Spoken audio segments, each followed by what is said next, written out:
For a while it was pitch dark.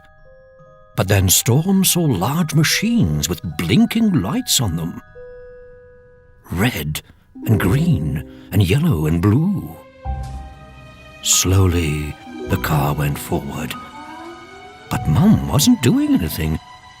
The car moved on its own. Storm was leaning forward as far as possible. It was difficult to see anything in the dark.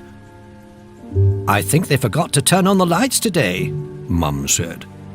"The scrub brushes better do a good job scrubbing the car." Then 2 strange figures appeared. They looked like huge dolls on metal bars with thick, long grey hair. They started spinning around, faster and faster, their long hair swishing up.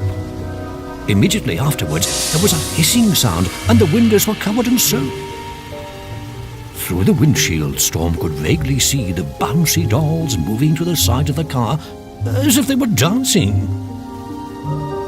They rolled their heads on the windows and left streaks in the soap. Storm tried to look through the side window, but the soap was blocking the view. Then, suddenly, he saw something. Something moved out there, in the dark. He looked closely. Yes, there it was again. A kind of shadow. It was very close. Quickly it slipped between the machines and was then swallowed by the darkness. But Storm had clearly seen it. "Mum, I saw a boy running around there between the machines." "A boy?" Mum asked, surprised. "That seems awfully dangerous. Are you sure?" "Yes," he nodded firmly. "Really?" He had seen a skinny boy with brown spiky hair, and there was something strange going on with his face, which had shone silvery in the faint light. Meanwhile, the car drove under a huge brush which rolled rapidly over the car bonnet and windshield. The machines buzzed and hummed and hissed and whinnied. Whinnied?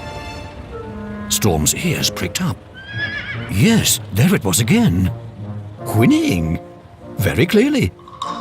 "Mum, do you think they wash horses here too?"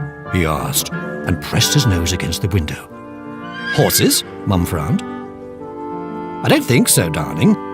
Otherwise it would be called a car and horse wash." "But don't you hear that whinnying?" He looked at his mother with wide eyes. She shook her head. But then again, you do have much better ears than me," she said.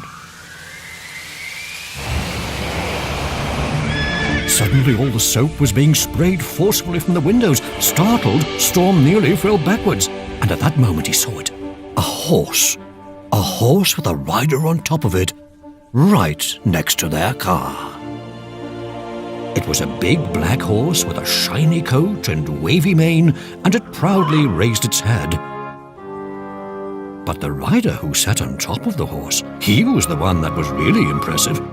His whole body was covered with a metal harness that shone beautifully even in the twilight. His face was hidden behind the shiny visor of his helmet, which had a narrow, dark slit through which he could see. A velvet cloak was draped over his shoulders, as red as blood. He also wore a shiny, round shield in his arm, and around his waist hung a silver buckle with a sword. A sword! "Mum, a horse and a knight, over there!" And he pointed to the side window. Not to the horse and his rider, but to a couple of large metal machines. The knight and his horse were gone, vanished. Disappointed, he dropped his finger. Mum looked outside and then at Storm, who sucked and bit his lower lip. "Sorry, darling," she said. "I must have just missed them."